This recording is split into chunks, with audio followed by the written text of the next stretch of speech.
We have also been appraised of the money that is allocated for junior secondary school to hire all the intern teachers into permanent and pensionable terms. And the number there is actually 46,000 shillings, 46,000 junior secondary school teachers, in addition to recruit an additional 20,000. Your Excellency, we are very happy that the proposals that were brought to the National Assembly and the ones that we are proposing to the House are two amended documents. Because, again, I repeat, the exercise we did on public participation was not an exercise in futility. On motor vehicle tax, inasmuch as we agree that there is need to have money allocated to maintain our roads, and those people that are using our road more and causing TNA on our roads should contribute more towards fixing those roads. We have agreed that the motor vehicle tax cannot be amended through an income tax act, and also pegging it on insurance would cripple the insurance business and make it very difficult, especially for those Kenyans who take third-party insurance, and therefore that proposal has been dropped. Oh yes, sugar transportation.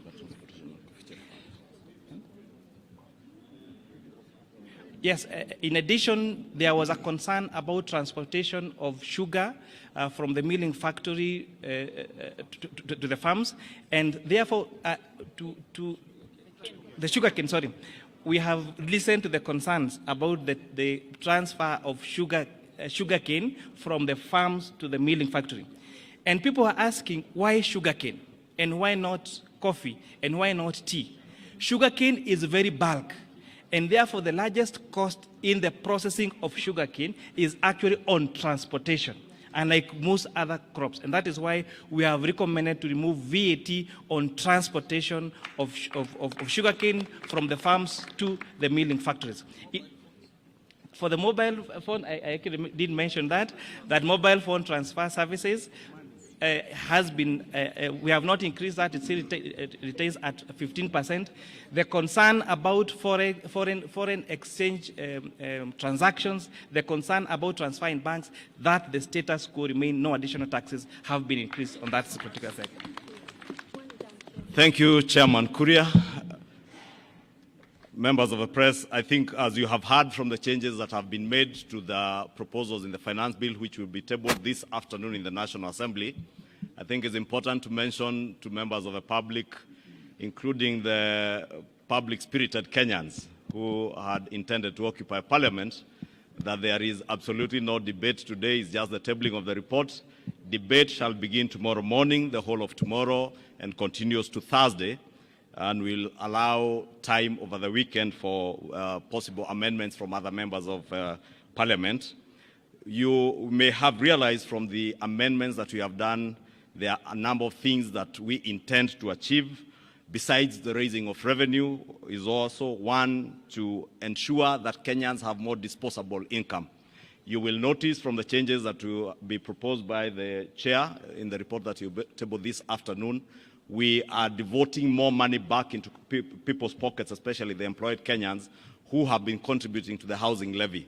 The housing levy has been proposed together with the Social Health Insurance Fund, the National Social Security Fund, and now the housing levy to be tax deductible. And that will ensure that what will be subjected to pay as you earn will be an amount less than what was there before. And therefore, more disposable income will be going to many employed Kenyans.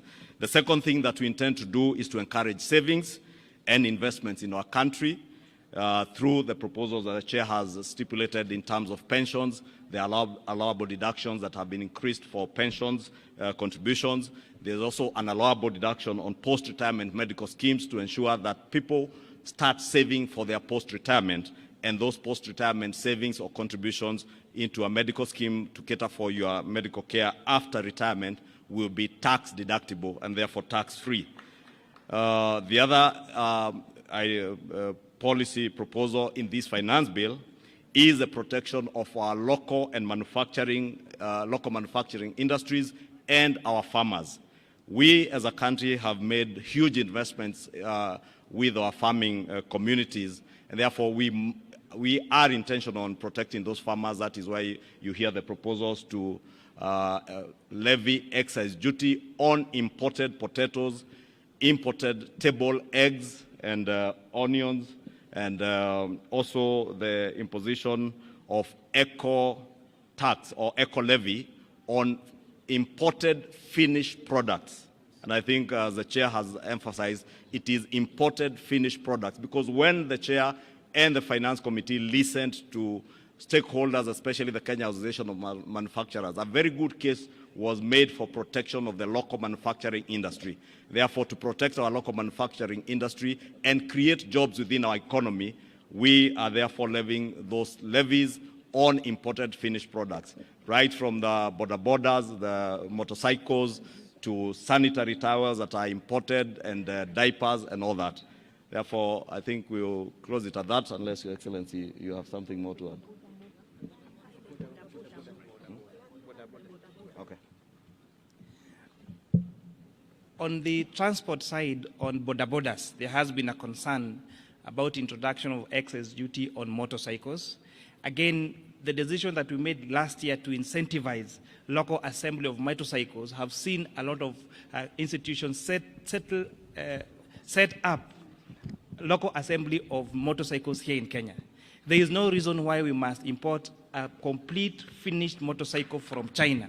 So we are putting excise duty on the one that is imported, but the ones that are made here locally, those are exempted. And it's also important to mention, to protect the vulnerable and those people at the bottom of the pyramid, the eco levy on tires has been exempted on motorcycles, on bicycles, and on wheelchairs, so that those people doing that business around the border sector will not, and even wheelbarrows, so that we don't increase.